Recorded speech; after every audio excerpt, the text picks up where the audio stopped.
ብልጽግና አማጺ ማለት አማጺ በማዘጋጀት የተካነ ነው።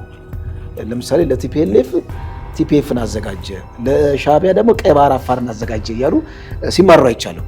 የቲፒኤፍ ብቅ ማለትና እንደ አዲስ መነሳት በትግራይ ፖለቲካ ውስጥ እንደ አዲስ ውልደት ነው።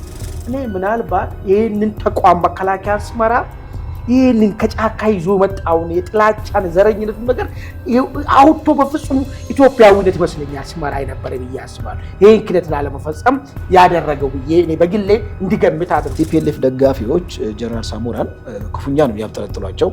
ልክ እንደ ከሃዲ ነው፣ እነሱ እንደ ባንዳ ነው የሚያዩት ጀነራል ሳሞራን። በዛ በጦርነቱ ጊዜ ከቲፒኤልኤፍ ጋር ተሰልፎ ያልተዋጋል በክፉኛ ሲኮኑ ትመለከታለን።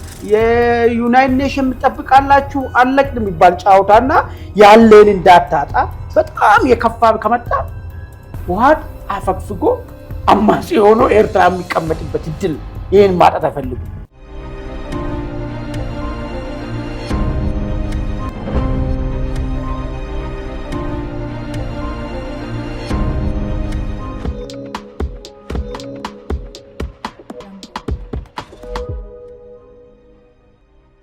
ሰላም ጤና ይስጥልኝ ውድ ተመልካቾቻችን፣ የዕለታዊ ዝግጅታችን ጀምረናል። እንደተለመደው ሀገራዊ አጀንዳዎችን ወደ እናንተ እናደርሳለን። በዛሬው ዝግጅታችን የያዝናቸው ትኩስ መረጃዎች የቀድሞ ጀነራል ሳሞራ የኑስ ቲፒኤልኤፍ ላይ አስቸኳይ እርምጃ እንዲወሰድ ጠይቀዋል። ምን ማለታቸው ነው የሚለውን ነገር በስፋት እንሄድበታለን። ወልቃይት አካባቢ ትኩስ ነገር ተፈጥሯል። ሌላ የፖለቲካ ትኩሳት ተፈጥሯል። የቲፒኤልኤፍ ሰራዊት ወደዛ ክፉኛ ተጠግቷል። ዘኢኮኖሚስት የተባለው የመረጃ አውታርም የኢትዮጵያ መንግስት ጦር ወደዛ እየተመመ እንደሆነና እጅግ አደገኛ የሆነ የጦርነት ቀጠና እየተፈጠረ እንደሆነ ዘግቧል። በዚህ ላይም በስፋት እንሄዳለን። ይህ በእንዲህ እንዳለ ኮሎኔል ደመቀ የወልቃይቱ ምክትል አስተዳዳሪው ማለት ነው አስቸኳይ ስብሰባን በትነዋል። የበተኑት ምንድነው? እዛ አካባቢ የጦርነት ድባብ እየተፈጠረ ስለሆነ ከዛ ጋር የተያያዘ ነው። ሌሎች አጀንዳዎችንም በእጃችን ይዘናል። ፕሮግራማችንን እንደተለመደው ላይክና ሰብስክራይብ እያደረጋችሁ ለሚቀጥለው ግማሽ ሰዓት እንድትቆዩ ከባልደረባዬ አማኑኤል መንግስቱ ጋር ከወዲሁ እንጠይቃችኋለን። አማል እንዴት ነህ? ሰላም ደረ እንዴት ነህ? ለመንደርደሪያ እስቲ የጀነራል ሳሞራን የኑስን የተወሰነ ሀሳብ እንበልበትና ከዛ ወደ ወልቃይት ትኩሳት እንሄዳለን። ጀነራል ሳሞራ በዚህ በመንግስታዊው የአዲስ ዘመን የመረጃ አውታር እዛ ላይ ቃለ መጠይቅ አድርገዋል። እዛ ላይ ከተናገሩት ትኩረት የሚስበው ነገር ምንድን ነው? አስቸኳይ እርምጃ መወሰድ አለበት ብለዋል። ከዚህ ቀደም የሆነ ሀሳብም ተናግረው አይ በትክክል የኔ ሀሳብ አይደለም ተጣሞ ነው የቀረበው ብለው ነበረ። አሁን ግን በትክክል እንግዲህ እዚሁ ሚዲያ ላይ ቀርበው እርምጃ ይወሰድ ብለዋል። የቲፒኤልኤፍ ደጋፊዎች ጀነራል ሳሞራን ክፉኛ ነው ያብጠለጥሏቸው። ልክ እንደ ከሃዲ ነው፣ እነሱ እንደ ባንዳ ነው የሚያዩት ጀነራል ሳሞራን። በዛ በጦርነቱ ጊዜ ከቲፒኤልኤፍ ጋር ተሰልፎ ያልተዋጋል በክፉኛ ሲኮኑ ትመለከታለን። እርሳቸው እንግዲህ ከዚህ ቀደም ካላቸው የጦርነት ልምድ ካላቸው የአመራር ልምድ አንጻር ማለት ነው ትግራይ ውስጥ የሚከሰተውን የፖለቲካ ትኩሳት አስቀድመው ተንብየው ነበረ። እርምጃው በጣም እውን መሆን አለበት የሚለው ነገር እንግዲህ ከወታደራዊ አመራራቸው ተነስተው ቲፒኤልኤፍ እንደፈልጉ እየፈነጨ ስለሆነ እርምጃ መወሰድ አለበት ብለው መናገራቸው ትንሽ ውሃ የሚያነሳ ነው። ነጥብ ምንድነው ደርዝ ያለው ነገር ነው። እዚሁ ጋር ተያይዞ ግን ምናልባት የአጭር ነገር ስለሆነ ተያይዞ ቲፒኤልኤፍ አሁንም አላረፈም። ወደ ለመናገር ወደ ወልቃይት የሚያደርገውን ዘመቻ ክፉኛ እያጣደፈው ነው። በሚገርም ሁኔታ ለወልቃይት አዲስ አስተዳዳሪ ሾሟል። ከዛው ከሽሬ ሆኖ ማለት ነው። እና አዲስ አስተዳዳሪ ከነ ካቢኔያቸው አዋቅሮ አዘጋጅቷቸዋል። እና አሁን እያደረገ ያለው ቲፒኤልኤፍ ቀጥታ ከዚህ ቀደም ጠለምት ላይ የሙከራ ተኩስ ነው የተደረገው፣ የሙከራ ጦርነት ነው ብለው ተገማግመዋል። ኢቭን ስብሰባ ላይ ተቀምጦ ነበረ። ከስብሰባው በኋላ ከተገማገሙ በኋላ ስብሰባው በኋላ ምንድን ያደረጉት?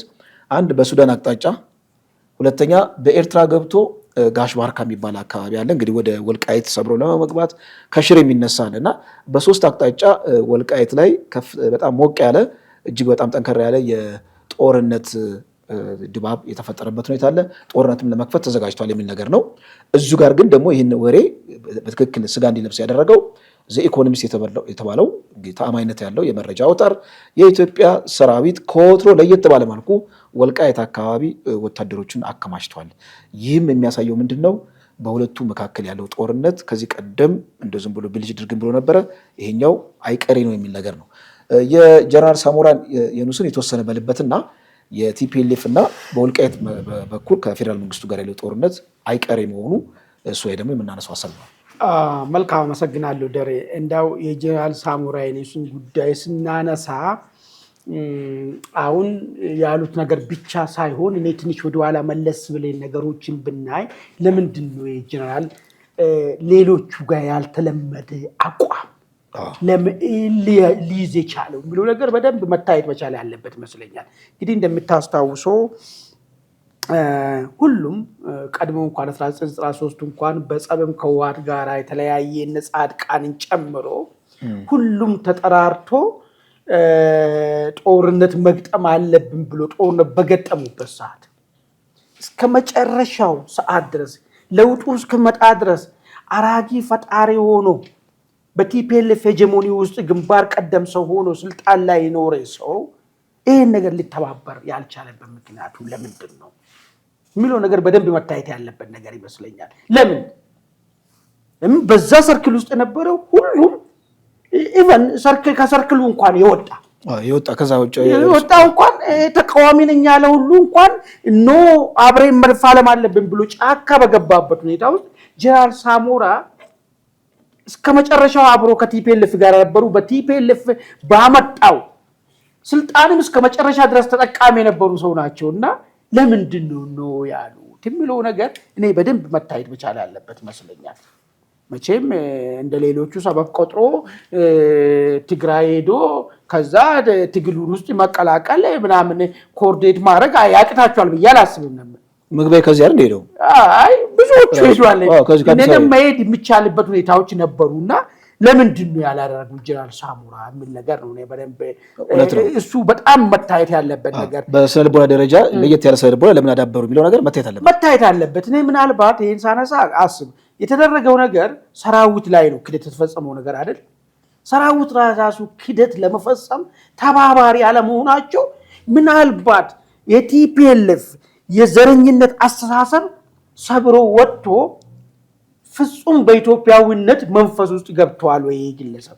ለምን ይሄን ሳነሳለ ሌሎች ጀነራሎች እኮ ያው ረሳቸው ኩዮች የነበሩት ባሉበት ቦታ ላይ አንዱ ምንድነው ያደረገ መገናኛ ኮሙኒኬሽን ኃላፊ ነበረው መረጃዎች እንዲዛቡ ተደርጓል አድርጎ ወታደሩ እንዲመታ አድርጓል። ሌሎቹ ደግሞ ልዩ ኃይልን አዘምቶ አስመጥቷል። ሌሎቹ ደግሞ እዛው መከላከያ ውስጥ ባላቸው ፖዚሽን ሌላውን ወንድሙን ከጎን እንዲመታ አስደርጓል። ለምንድን ነው ጀነራል ሳሞራ ይሄንን ጉዳይ አላደረጉ ስትል እኔ አሁን ብቸኛ ብዬ የምወስደው ነገር ጥቅምን ብትል ከጀነራል ሳሞራ ያልተናነሰ ጥቅም ይሰጣቸው የተባሉ ሰዎች ሄዷል። ጥቅም ገዝቶ ነው እንዳትልም ማለት ደግሞ ጦርታ ነው የወጣ ሰውዬ ማለት ነው። እኔ ምናልባት ይሄንን ተቋም መከላከያ ሲመራ ይሄንን ከጫካ ይዞ መጣውን የጥላቻን ዘረኝነት ነገር አውጥቶ በፍጹም ኢትዮጵያዊነት ይመስለኛል ሲመራ የነበረ ብዬ አስባለሁ። ይሄን ክደት ላለመፈጸም ያደረገው ብዬ እኔ በግሌ እንዲገምት አድርጎኛል። አንድ በለው። ሁለተኛ አሁንም ነገሮችን በደንብ ያጤና አሁን እንኳን ብዙ ሰዎችም ተፈጥሯል አሉ ብዙ አሉ እንትና ሙሉ መጥቷል ነገታቸው ሁሉ መጥቷል። ያኔ ብቻውን ቆሟል ሰውዬ አያገባኝም ብሏል። አሁንም ነገሮችን በጥንቃቄ አይቶ እርምጃ ይወሰድ ሪኮሜንዴሽን እኔ ዝም ብዬ አልወስድም። የሳሞራን ነገር ለምን ታውቃለህ? እንደ ሌላ ፖለቲከኛ እንደሚሰጡ ሀሳብ አልወስድም። ለምን ታውቃለህ?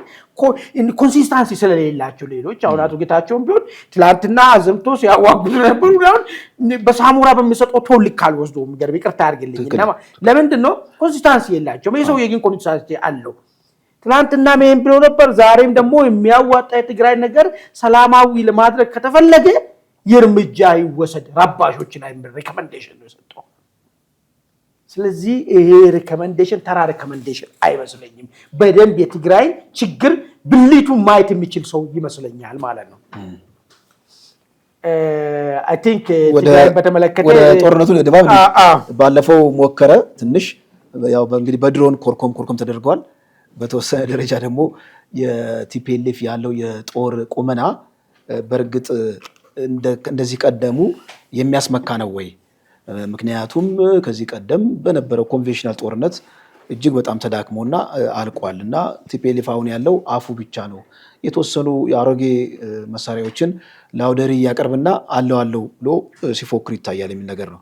ግን ያሁኑ ትንሽ መረር የሚለው ምንድነው በሶስት አቅጣጫ እየመጣ ነው የሚል ነገር ነው። በዚህ በሱዳን አቅጣጫ እንደምታውቀው አርሚ ሰባ የተባለው ሁሌ ሬዲ የሚሆን ነው። በእርግጥ ቅጥረኛ ነው፣ አልቡርሃን እጅ ነው ያለው እጣ ፈንታው። እንደውም አልቡርሃን አሁን ደግሞ እየተጠቃ ስለሆነ ምናልባት እንደው ኃይል ተርፎት ወደ ኢትዮጵያ ያስገባል የሚለው ነገር ትንሽ ተምኔታዊ ነገር ይሆንብኛል። ምክንያቱም እዛ ራሱ አርኤስኤፍ ነፍስ ውጭ ነፍስ ግቢ ይሆናል ከሱ ጋር ያለው ጦርነት በጣም እየሰፋ ስለሄደ ማለት ነው።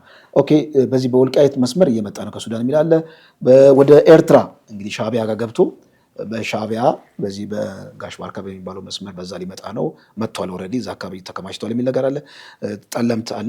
በሶስት አቅጣጫ በወልቃይት ላይ ጦርነት ለመክፈት ኦልሬዲ በጣም ባዶ የሆኑ ምንድነው የትራንስ ኢትዮጵያ ትልልቅ ሎቢዎች ምንድነው የሚባሉ ትልልቅ መኪኖች ሎቢዶች እነሱ መኪኖች በዚህ በደቡብ ትግራይ ወደሚሉት ወታደሮችን እያመላለሱ ነው። አሁን ደግሞ በዚህ ደግሞ በወልቃይት መስመርም እያመላለሱ ነው የሚል ነገር ነው። ከዚሁ ጋር ተያይዞ ደግሞ የኢትዮጵያ ሰራዊት በጣም ከዚህ ቀደም ባልታየ መልኩ ወደዛ ድንበር ተከማችቷል የሚል ነገር ነው። አሁን እንግዲህ ከዚህ ቀደም የነበረው የስለላ ጦርነት ነው፣ አቅም የመፈታተሽ ነገር ነው። የአሁኑ ግን እጅግ በጣም አደገኛ ነው ብሏል ዘ ኢኮኖሚስትም። በእርግጥ ሊፈነዳ ነው ማለት ነው። እንግዲህ ምንድነው መሰለህ ሊፈነዳ ነው የሚለውን ነገር ሊወስን የሚችለው በዛ በኩል ያለው ጦርነት ፍላጎት ብቻ አይደለም፣ በዚህ በመንግስት በኩል ያለው ፍላጎት ይወሰናል። ፍላጎት ማለት ምንድነው? የስልት ፍላጎት ማለት ነው። እነሱ አሁን እየፈለጉት ያለው ጦርነቱን ማለት ነው ከጎጃም እስከ ራያ ድረስ ነው ጦርነቱን ማድረግ የሚፈልጉት። በዛኛው ደግሞ በወልቃይት እስከ ደብረ ታቦር ድረስ ነው ጦርነቱን ማድረግ የፈለጉት ያሉት። ይሄ አዋጪ ነው ወይም በመንግስት ምርጫ ሲያደርግ ማለት ነው። ምናልባት ጦርነቱን እነሱ ሊፈጽሙ ፈልጉ። ከዚህ በፊት አንስቼ ነበር። ሻዕቢያ በትግራይ ክልል ውስጥ ነው የሚፈልገው ጦርነቱን ማካሄድ በራቀ ቁጥር ሪስክ አለው ለእርሱ። ወያኔ ደግሞ በአማራ ክልል አሁን በነገርኩ ቦታ ላይ ጦርነቱን ማካሄድ የሚፈልገው እንጂ በራሱ በኩል ሁሉም ሪስክ ፍሪ ነው መጫወት የሚፈልገው ነገር ተጫውተ ከዛ በኋላ ትንሽ ከፋ ካለ ኧረ ኤዩ ግቡ የዩናይትድ ኔሽን ትጠብቃላችሁ አለቅን የሚባል ጫውታና ያለን እንዳታጣ በጣም የከፋ ከመጣ ውሃት አፈግፍጎ አማጺ ሆኖ ኤርትራ የሚቀመጥበት እድል ይሄን ማጣት አይፈልጉም። የመጨረሻው ምርጫ ከፋ ከሄደ እንደ ታሊባን ወደ ኤርትራ ገብቶ ታሊባን ትሆንና ከዛ ራስን ለማደራጀት መሳሪያንም በፍጹም እንትን አይሉም ይዞ ይሄዳሉ። እንደዛ ነው። እሱንም ሻዕቢያ ከፈቀደ ነው። ሻዕቢያ ደግሞ ምንድነው ነገሩ ተያይዞ እንዲመጣበት አይፈልግም ማለት። ስለዚህ አሁን ምንድነው የሚለውን ነገር ስናይ እንግዲህ መከላከያ ጦሩን አስጠግቷል። በጣም በሚገርም ሁኔታ ትላንትና መከላከያ ፔጅ ላይ ያዩት አንድ ነገር አለ። ተተኳሽ እልፍ አላፊዎች ተተኳሽ ዝም ብሎ በቁጥር ባንድ የሚሄዱ ብትን አይደለም። በሳጥን በሽክ ሳጥን ቀጥታ ከኤርትራ ወደ ትግራይ ገብቶ ከትግራይ ወደ ጎጃም እየሄደ መንገድ ላይ ተይዟል ማለት ነው። በከፍተኛ ቁጥር ማለት ነው። በሽክ መከላከያ የሚቀርበውን ታውቃለህ። እስካሁን የምናውቃቸው ጥይቶች ብትናቸው ነበር በኮንትሮባንድ ሲንቀሳቀሱ። አሁን ግን በሳጥን ነው እየተንቀሳቀሰ ያለው። ይሄ ምንድነው የሚያመላክተው ብሎ አሁን ያልኩ ነው ጀስቲፋይ የሚያደርገው ጦርነቱ ከታች እጥረት እንዳይፈጠር ሜዳውን ማድረግ የሚፈልጉት ቲፒኤልኤፎች አማራ ክልል ነው። ሻዕቢያ ደግሞ እዛው ትግራይ። ስለዚህ አሁን ይሄን ጦርነት መንግስት በፈለጉት ልክ ነው ወይ መሄድ ያለበት ወይስ ጦርነቱ ማካሄድ ያለበት በራሱ ፍላጎት ነው የሚለው ነገር ነው የሚወስነው ነገር ምንድነው? በራሱ ፍላጎት ነው የሚለው ነገር ጥሩ ነገር መጥቷል። ወልቃይት ላይ ከወባ እየፈጸሙ ነው ያሉት። ለዛም በአራት አቅጣጫ እንዳው ትንሽ እኮ ሪስኪው ስለሚከፋ እንጂ ለቀቅ ብታረገው ትንሽ ለቀቅ አድርጌ ብታየው ማለት ነው እንዲፈስ ተለቀውና እንዲፈስ ብቻ አይደለም። እዚህ የፋኖ ፖለቲካን በእጅ ላይ ያሻግታል በዚህ ጉዳይ ላይ ማለት ነው። ለምን በለኝ ወልቃይት የሚባል ነገር አይታል። ሰሞኑን ጎንደር ወረዳዎች ውስጥ ያለው ህዝቡ ሰልፍ እያካሄዱ ነው ያሉት። ባለፈ የተደረገውን ጥቃት ምንድነው እያሉት? ይሄን እናወግዛለን፣ ይሄንን ደግሞ ለመቀልበስ ማንኛውም መስዋዕትን ለመክፈል ዝግጁ ነን እያለ ነው ያለው። መቼም ካድሬ ነው ያወጣው አትለኝም። ጎንደር ህዝብ ወልቃይትን በተመለከተ መከላከል እና የውሃትን ኃጢአት ከማንም በላይ የሚያውቅ ህዝብ ነው።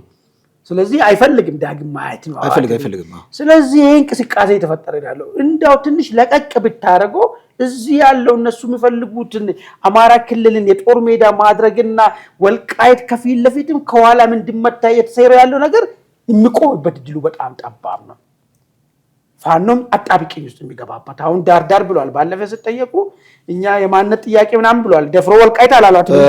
ያው ምንድነው የማንነትና ወሰን የሚጠይቅባቸው እንትኖች ቀይ መስመራችን ነው ብሏል። ያው ወልቃይት ማለት ነው እንግዲህ ቀይ መስመር ከሆነ እንግዲህ ወልቃይት ላይ ስተኮስ ታዲያ ይተኩሳ።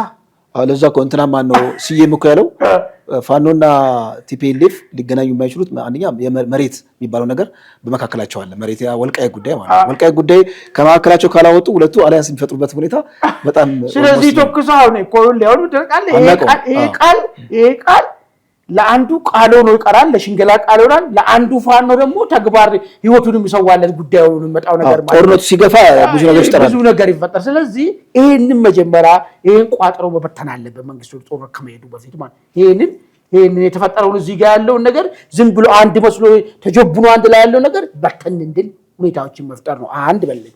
ሁለተኛ የህወሓትን ጉዳይ ከህወሓት ጋራ ትግራይ ክልል ውስጥ ራሱ ከምትዋጋ ሀራ መሬትን አጠናክረ አንተ ቀጥታ አስመራ ብትዘምት ነው የሚሻለው። ደቡብ ትግራይም አሁን በጣም የጦርነቱ ተጣጥቷል። እሱን ነው በቃ ዛሬም እንደዛ ነው። እሱን ነው ምርጫ መወሰድ ያለበት እንጂ ህወሓት በሚፈልገው ልክ ቅድም እንዳልኩ ይዋጋል ያልሆነ ቀን ደግሞ እዛ ሄዶ መደበቅን መማር እሱን እድል መስጠት የለብህም።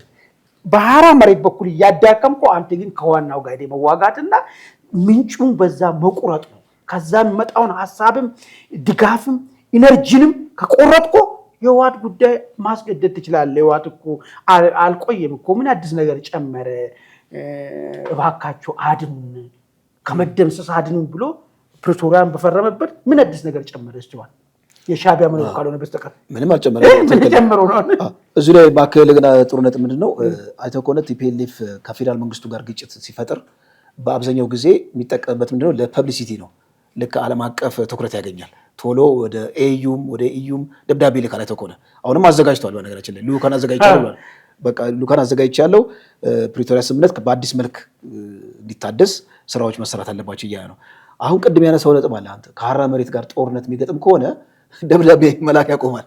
ምክንያቱም ጉዳዩ ሎካል ሆነ ማለት በቃ ሎካል ድንበር ተሻጋሪ አይሆንም። የግጭቱ ሂደት እሱን እዛ ጋር ታደርግና አንተ እዛኛው ጋር ትነጋገራለህ። በቃ እዛ ጋር ትነጋገራለህ እና እዛ አካባቢ ያሉትን አማጾች ማስፋት ብዙ ጊዜ የቲፒኤልኤፍ ደጋፊዎችም በጣም የሚቆስሉበት ምንድን ነው ብልጽግና አማጺ ማለት አማጺ በማዘጋጀት የተካነ ነው።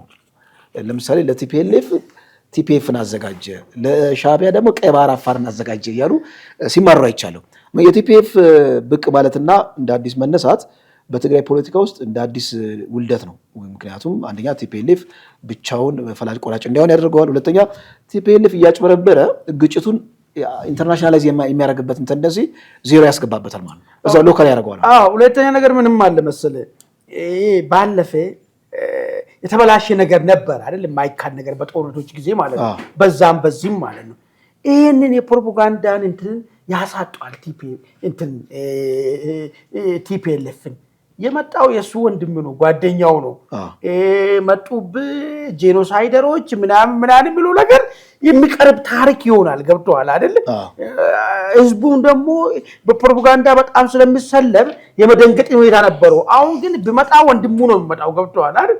ምንም ሌላ ባዳ አልመጣበትም ማለት። ስለዚህ ፕሮፓጋንዳ እንትኑን ጦርነቱንም በፖለቲካም ዲፊት ይሆናል።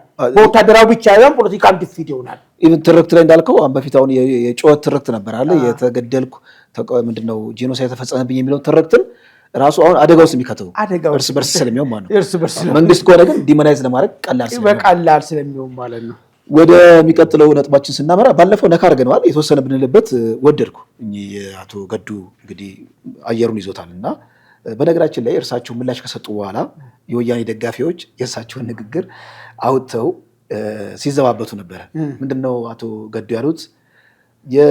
እንዳይሰቀጥጣችሁ የትግራይ ወራሪ ኃይል አሁንም ደግመዋለሁ፣ የትግራይ ወራሪ ኃይል እዚህ አማራ ክልል ገብቶ ወልዲያ ከኋላ ዘራፊ ራሱን የቻለ ቡድን አዘጋጅቶ ሴትና ህፃን አዛውንት ሳይለይ እየደፈረ እየጨፈጨፈ ሄደው እና በጣም መጨከን አለብን የሚለውን የመድረክ ንግግር የቲፒኤልኤፍ ደጋፊዎች አምጥተው እርሶም እኮ እንዲህ ብለዋል የሚል ነገር አመጥቷል። አሁን ምንድነው እየተያዘ ያለው?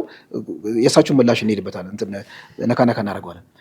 በጦርነቱ ጊዜ ወያኔዎች ሀገር እናፈርሳለን፣ አዲስ ሀገር እናዋልዳለን እያሉ እስከ ደብረ ሲና ድረስ ሲመጡ እኛ ደግሞ ሀገር ወዳዶች ሀገር አታፈርሱም፣ ሀገርማ እንዴት ይፈርሳል ብለን ትርክቱን ባለን አቅም ማለት ነው ባለን ሙያ ትርክቱ ላይ የራሳችን ዘመቻ ስንከፍት ነበር።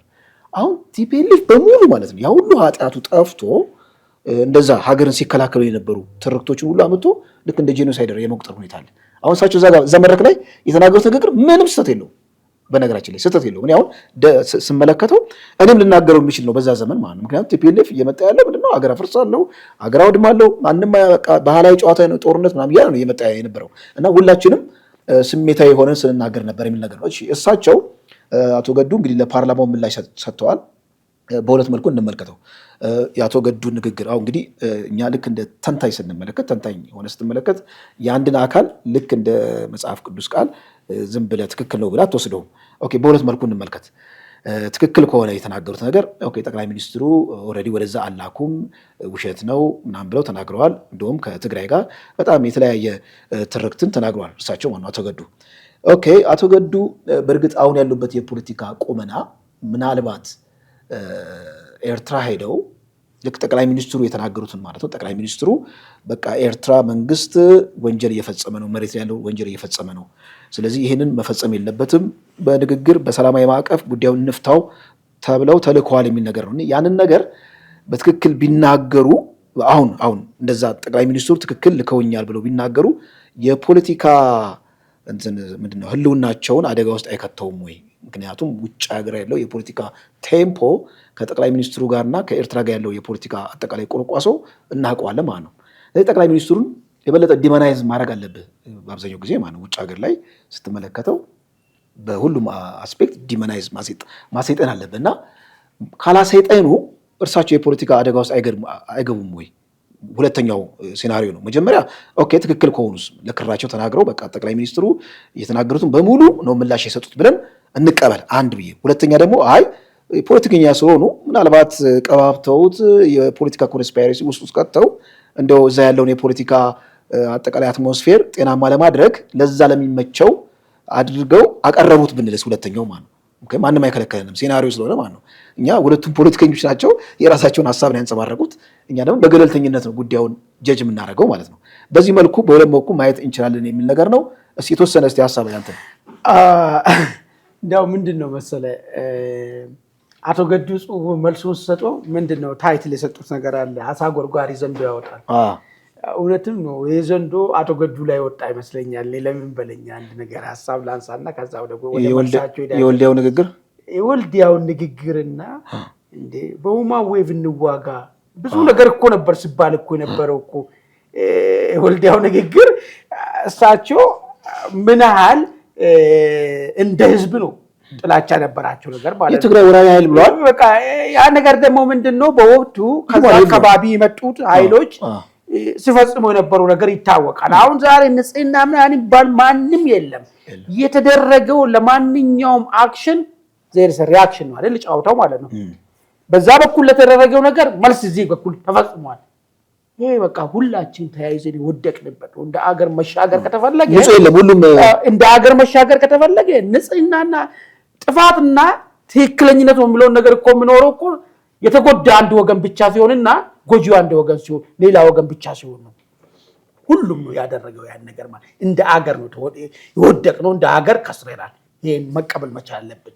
ከዚህ ትምህርት ወስደን ነው መሄድ ያለብን የሚለው ነገር ያግባባል እንጂ እኔ ጥሩ ነበርኩ ከበደ ጠላት ነበር በቀለ የሚባል ነገር የለም። በዛም በዚህም ማለት ነው። ሌላ እኔ ገለልተኛ ኮሜንቴ ማለት ነው እዚህ ላይ ገለልተኛ ኮሜንቴ ጠቅላይ ሚኒስትሩ ባያነሱት ይቻል የሚል ሀሳብ አለኝ። ይሄን ጉዳይ ማለት ነው ለምሳሌ የኤርትራን ጉዳይ የትግራይን ጉዳይ ባያነሱት፣ ምክንያቱም ካነሱት በኋላ ምን አይነት ሀሳብ መጣ መሰለኝ። ለምሳሌ የሻቢያ ወታደሮችን የሻቢያ አጠቃላይ ያደረገውን አስተዋጽኦ የኢትዮጵያ ትልልቅ ቱባ የሆኑ ሽማምንቶች ሲያመሰግኑ የነበረውን ቪዲዮ እየቆራረጡ አሁን ካለው ከፓርላማው ንግግር ጋር እንዴት ኮንትራዲክት እንደሚያደርግ ስራው ሲሰሩ ተመልክተናል። እና ባይመሳሻል ነበር ይሁን ለነገርኩህ። እሱንማ ጠቅላይ ሚኒስትሩ አወድሶ ይል እንዴ ነገር ማለት ነው። አሁን ለምንድን ነው ይሄ ነገር የመጣ ነው ጫወታው? አሁን በደንብ እኮ ብትይዝልኝ እኔ ከዚህ በፊት አንድ ነገር አስቼ ነበር። አዲስ ትርክት ለመፍጠር ድናይን ዘፋክት ጫወታ ተጀምሯል። እሱ እኮ ነው አሁን ይጎዲ አንድ ቦታ ብቻ አይደለም እኮ ያለው እኮ ይሁን ምን ሰምቻለሁ መሰለኝ ሸኔ ለምን ሸኔ ተው ሸኔ ያቆይ ሸኔ እንትን ኦነግ አልጨፈጨፈም ተው ኦነግ አልጨፈጨፈም ተው እሱ እኮ ችግር የለም ቲፒኤልኤፍ አማራ ህዝብ የዋት ውለታ አለበት ፋኖ መሪ ነኝ የሚል ማለት ነው ውጭ ሀገር ያለው ሰው ኦኬ ይሄን እኮ በድፍረት እኮ ውለታ አለበት የትኛው ውለታ ብያሰብኩ ነው ጭራሽ አማራን እንዳው ሁሉ መፈናቀሉ ከሀገሩ እንዳያጠፋ ይሄን ሁሉ መከራ እንዲደርስበት እንዳይጠላ ከዚህ በላይ ምን ሊያደርገው ይችል ነበር ዋድ ብያሰብኩና ውለታ አለበት አለ ይሄን የምናገረው የፋኖ መሪ ነው ነኝ ብለው ነው ድና ያርጉ ማለት ነው አጠቃላይ አሁን እሱ ምንድነው ድና ያደርገው ማለት ነው መልሰን ትብብር ለመፍጠር ያን ነገር መርሳትና መሰረዝ ነው ያለብን የትኛው የዚህና 7 ዓመት ሙሉ እነ ፕሮፌሰር አስራትን የመሰለ ልብ 162 ሰው ልብ ቀዶ ህክምና አድርጎ ሁለት ሰው ብቻ በእጃቸው ላይ እንትን ያለውና እንደዚህ አይቶ ኦክስፎርድ የተማረ ይልል ያለ ባለሙያን እስር ቤት ውስጥ ህክምና ከልክለ ይገደልኮ ሌላው ነገር እንተው ሌላው አማራ እንተው ይሄን ሁሉ ነገር አማራ ላይ ሲፈጽም የነበረው ቲፒኤልኤፍ ባለውለታ ነው አሉ በቃ አሉ አሁን ይሄ ምንድነው ተረሳ ያኛው ጫውታ ማለት ያኛው ጫውታ ተረሳ መርሳትና አዲስ አላየንስ ማምጣት ስለዚህ የወቅቱ የፖለቲካ የጨዋታው ለዚህ እንቅስቃሴ መልስ መምጣት አለበት ኦኬ ስለዚህ የጨዋታው ህግ ምንድነው መርሳት አለበት ማለት ዲናይ ማድረግ አለበት ራስቶ ምንድነው የሚያመጣብህ ነው ማሰብ ያለብህ አሊያንስ አንቶን ችግር ሊከት ነው አንተም መልስ ለዚህ መልስ ይኖራል ለዛ ነው እኮ ለሆነ አክሽን ሪአክሽን ይኖራል ያልኩ ለዛ ነው ሪአክሽን ነው አሁን ያየን ያለው ነገር ማለት አሁን በዚህ ሂደት ውስጥ ይሄ ነገር መነሳቱ እኔ አንዳንድ ሰዎች እንደው አቶ ገዱ ለኔ ደግሞ ዝም ብሎ ይሻለኝ ነበር ብዬ ነው ማስበው ለምን መሰለህ ዝም ብሎ ይሻል ብዬ ማስበው ማለት ነው አለዛማ አጣቆኝ እስከታችኋል ዝም ለምን መሰለህ ዝም ብሎ ይሻለው ይሄ ሰውዬ አስመራ ሄጃለሁ ብለዋል በቃ ፕሬድ እኮ አይምሮ ለሚያገናዝብ ጉዳይ ማለት ነው ለምን እርክስባል ሶስት ነገር አለ አንዴ ኮንግራቹሌሽን ለማለት እሱን እኮ ፐብሊክሊ ይባባላል ለሱ ስፔሻል ኢንቮይ ያስፈልገው ስፔሻል ኢንቮይ የሚያስፈልገው በሚዲያ በመናምን በቴክኖሎጂ ከሆነ ምስጥሩ ይወጣል ተብሎ ማለት ነው ሂድና በጆሮ ንገረልኝ ባይዞ አሁንም ዘመኑም በቴክኖሎጂ ይባላል እንጂ ልዩ መልእክተኛ የሚቀመጥበት ምክንያቱ ነው በቃ የሆነ ሊጠለፍ ይችላል ምናምን ተብሎ ሁለቱ ስቴቶች የሚያወሩ ምስጥራዊ ነገር በልዩ መልእክተኛ በኩል ነው የሚላከው ነገር ይሄ ትልቅ ምስጥር ነው ማለት ኮንግራቹሌሽን ትልቅ ምስጥር ሊሆን አይችልም በአደባባይ ነው አሸንፈናል ያሉት በአደባባይ ነው ሻቢ ወያኔን ወጉት ምንም የኮንግራቹሌሽን አይደለም ትልቁ ምስጥር የሚሆነው ስለዚህ ስለ ሰብአዊ መብት ጉዳይ ነው አዛ ላይም ጠቀስ ያርጉት ስለዚህ ይሄ አሁን እሳቸው ቀብቶ ይሁን በዲፕሎማሲ ቋንቋ ተነግሮ ይሁን ነገሩ ተወርቷል ማለት ነው በቃ ተሸነፉ ማለት ነው ያው እኔ እሳቸው ቢሆን መዳቃለ ለጀመርኩት የአማራ ኃይልና የወያኔ ኃይልና አንድ ላይ አጣምሬ አምጥቼ ኢትዮጵያን በዚህ እንትን እንዲመሩ አደርጋለሁ ብዬ ካሰብኩ ነው ቢሆን ማለት ነው አልሰማም አላየው ብዬ ዝም ብሎ እንጂ መልሳቸው ባረቀባቸው እንጂ አልጠቀማቸውም ባይለኝ ነው አንድ ያነሳው ነጥብ ኢንተረስቲንግ ፖይንት ምንድነው እዛ ላይ ጥያቄ ያቀረቡት ምንድነው ለፕሬዚዳንት ኢሳያስ ይሄ የሰብአዊ መብት ጥሰቱ ያስጠይቀናል በምን መልኩ እንከላከለው ብዬ እሱን ማድረሻለሁ ብለዋል ያ ማለት ጥሰት ማለት እንግዲህ የታወቀ ነው በቃ እኮ ቅባት ተቀባጂ ምንድነው ተቀባጂ ሰዎች ያለቁ ነው ባካችሁ አቁ በቃ በዲፕሎማሲያዊ ቋንቋ ከዚህ በላይ ምንድነው ታዲያ የምትባባሉ ስለዚህ እኔ ባረቀባቸው እኮ ብሎ ነገር ከዛ በኋላ እሳቸው ደግሞ ምን ወጣላቸው ትግራይ ወራሪ የሚሉት ብዙ ነገር ነው ያሉ ባይዞ ብዙ ነገር ተብሏል ያኔ ሁላችንም ስንል ስለነበረ ማለት ነው ቲፒኤልኤፍም ከአማራ ኤሊት ጋር ሂሳብ ላወራርድ ሄዳለ ያለ ሁሉም ብሏል የተባለበት ምክንያቱ ሁላችንም ስተሰርተናል ሁላችንም ወድቀናል በዛ ነው መቀበል ያለብን ስለዚህ እሳቸው ምንድን ያደረጉት መሰለህ ይሄ ዋንኛው ሐሳብ ምንድነው ከሰብአዊ ጥሰት ጋር በተገናኘ ነው እንግዲህ ወደዛ የተላኩት የሚል ነገር እርሳቸው አንድ የሆነ ፋላሲ ፈጥረዋል ምን አደረጉ መሰለህ በጣም ጀንክ የሆነ መረጃ ሰጡና ደብዳቤው ላይ አጠቃላይ ፎከስ ኦፍ አቴንሽን እዛ ጀንክ የሆነ መረጃ ላይ ሆነና ስለ ሰብአዊ መብት የምትባለው ነገር መጨረሻ ላይ 1 2 3 ብሎ የጠቀሷት ነገር ነው እንጂ በጣም የጠቀሱ አያተ ኮነ በጣም ብዙ ነገሮች በጣም አሰቃቂ መረጃዎችን እዚህ ደብዳቤዎች ላይ ሼር አድርገዋል እሱ ፖለቲከኛ ነው ሲናገርማ እንደዛ ነው እኮ የሚናገረው ካድሬ እኮ እንደዚህ ነው የሚናገረው እኮ ስለሆነ ነገር ለመናገር ብዙ አንተን አይምሮ ሊይዝ የሚችል ነገር ይናገራል ግን እዛች ጋር ሲያስቀምጡ አንጥሮ ለሚያው ሰው እኮ አየን እኮ ሄዷል አለ ደግሞ ጥያቄ መጀመሪያ ነገር መሄዱን አመነ የውጭ ጉዳይ ስለ ሰብአዊ መብት ጉዳይ አውርተናል አላወራም አውርቻለሁ አለኝ በቃ አውርቻለሁ የውጭ ጉዳይ ሚኒስትር አልነበሩም አክቹአሊ ሄደዋል ግን እሱ የታይም ጉዳይ ነው እሱ በዛ ካለ ሰዓት አንፃር የዛሬውን እንቋጭ በዚህ መልካም አድማጭ ተመልካቾቻችን የዛሬው ዝግጅታችን በዚህ ቋጭተናል በሚቀጥለው እስከምንገናኝ ድረስ ቸር ቆዩ